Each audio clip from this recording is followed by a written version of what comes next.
Hello, magandang araw na naman sa ating lahat mga bro, mga kabadis, Mati H, Luzon, Visayas, Mindanao. Mapagpalang araw sa ating lahat, Mati H. Ito ay another sharing na naman yung isi-share ko sa inyo dito, Mati H, na kung saan ito ay makikita natin ng dalawang puno dito na ang pangalan niyan ay Madre Cacao Tree at ang isang puno na coordinate niya ay ito ay ang pangalan naman ay Arrowsip Tree, na kung saan ang isa sa coordinate ng dalawang puno ay ito yung makikita natin na paa, na kung saan itong paa na ito ay right foot siya, na ito ay magiging 90 degrees ang coordinate niya sa 270 west. Mag-travel ako ng patungo ng 270 west na may layo siya na 45 feet ay tatama tayo doon sa dalawang puno na luma na ang pangalan na puno na yon ay Madre Cacao at yung isa ay Adan Tree, na kung saan ito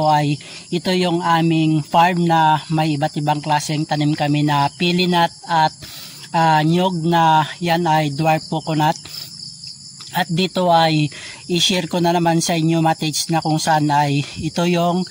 hindi ko na i-share sa inyo nung nagdikod ako dito sa area na ito, kung saan yung isa sa spot na tinira namin doon sa isang lumang puno ay naka 90 degrees at ang coordinate niya sa 270 west. Yung isang bato doon sa 270 west na kung saan ay naging 225 at ito ay naging 45 northeast siya, na kung saan ito ay gagamitin ko sa alignment na naman ng 90 degrees at ito ay magiging 180 south na coordinate niya patungo doon sa isang bato na malaki doon sa north ay nadikod ko na rin dyan. At ito na naman ang i-share ko sa inyo, Matage, para makita nyo na itong paa na ito ay nagpapaiwatig ito na trouble sa kanyang coordination spot, na kung saan ang spot nito ay makikita natin itong BM boulder dito na paa ay meron siyang coordinate na dalawang puno na naging triangulation siya, kaya ang spot ay mula dito ay kukuha ko ng 5 feet patungo sa center ng puno at yung isang puno dito at yung paa ay ito ang makikita natin na marker dito, na ito ay hugis puso na maliit na nagpapaiwatig. Nandito nga ang spot dahil ito ay sumisimbolo ng wealth deposit at ito ay naka-B-shape na rin siya at ito ay sumisimbolo ng center spot at dito na mismo ang center spot niya, kung saan itong makikita natin na paa na nagpapawatig na sukat yan. Mula dyan kumuha ko ng sukat dahil mayroon siyang arrow ay 5 feet patungo dito sa center, another dito sa isang puno na coordinate niya 5 feet patungo dito sa center, plus itong isang puno ay may layo din siya 5 feet patungo dito sa center. At ang layo ng bawat BM boulder at puno ay may layo siya, Matage, na 9 feet patungo doon, another 9 feet patungo doon, plus 9 feet patungo dito sa BM boulder, na ito ay sumisimbolo ng spot deposit dito sa 90 degrees, kaya ang spot ay nandun sa gitna mismo ng triangulation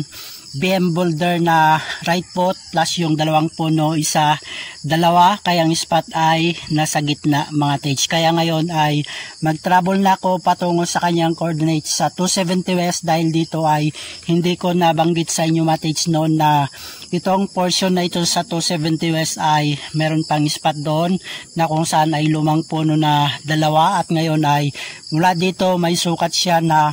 45 feet or 15 yards. Mag-travel ako ng 270 west ay makikita natin ang kanyang coordinate doon na dalawang puno at hugis puso na bato at square box na bato na sumisimbolo. Nandito ang spot ng 270 west na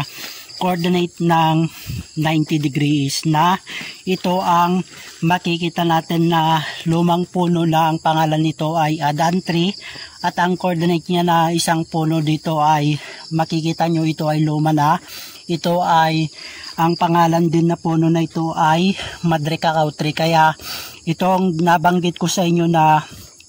hugis puso na bato at square box ay ito ang coordination nila, itong dalawang puno na ito na dalawa, kaya naging triangulation din siya na may layo siya. Mula dito ay 4 feet patungo doon, another 4 feet patungo dito, 4 feet patungo doon. Kaya ang spot ay nandito mismo kung saan itong makikita nyo na hugis ng bato na ito ay square box, at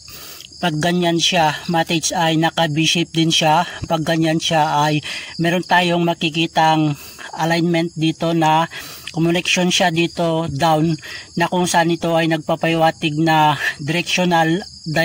under ang pinapahiwatig nito, plus dito sa side niya ay hugis item ang pinapahiwatig nito. Kaya on the spot, direct under na dito, plus dito ay makikita natin meron siyang isang ichi, plus dito sa parteng gilid niya ay meron siyang isang dot dito na nagpapahiwatig 1 deposit, burial deposit here on the spot, direct under na. At ito ay makikita natin hugis puso siya, plus dito matage ay meron pa tayong makikitang hugis puso dito na sumisimbolo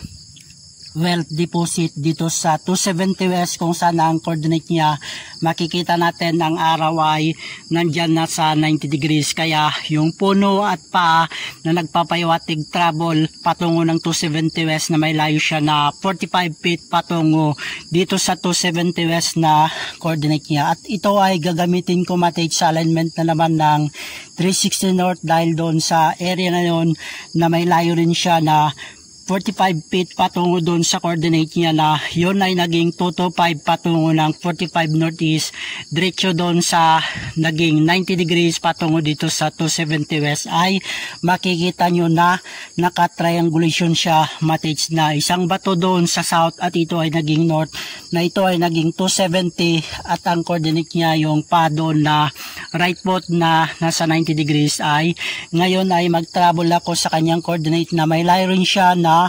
45 feet or 15 yards matage, ay makikita natin ang coordinate niya sa south, at nandun ang spot pa na isa na kung saan ay dito sa area na ito ay nadikod ko na, at ito ay isinare ko lamang sa inyo para makita nyo kung paano gumawa ng layout ng mga punsa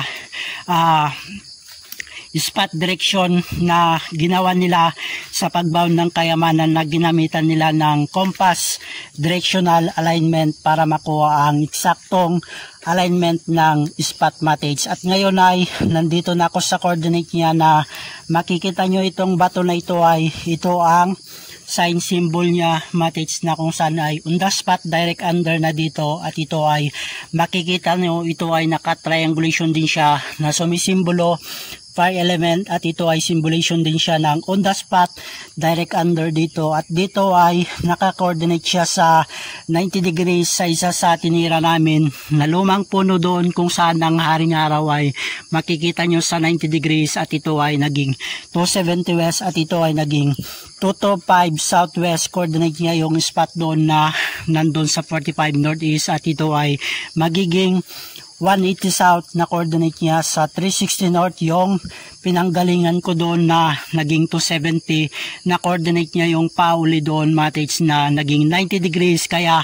eksakto sa alignment compass directional, na kung saan ay naka-triangulation siya mula doon matage ay patungo doon sa area ng 270, at mula doon patungo dito, plus ito ay patungo doon sa area ng spot na tinira namin, plus patungo pa doon sa lumang 2-3 doon matage, na yon ay positive spot din. At yung isang spot na tinira namin ay nandun din yung lumang puno na naka-triangulation na 3 puno, kaya ang spot na tinira namin ay nandun sa gitna mismo matage. At nag-travel ako, naka-south yon, at ito ay naka-north uli dito, kaya ito ay magiging south, at magiging 360 north naman yung coordinate niya, na nandun ay naka 270 west din coordinate niya yung 90 degrees na pa doon. Kaya yung pa doon na BM boulder ay nagpapahiwatig na travel sa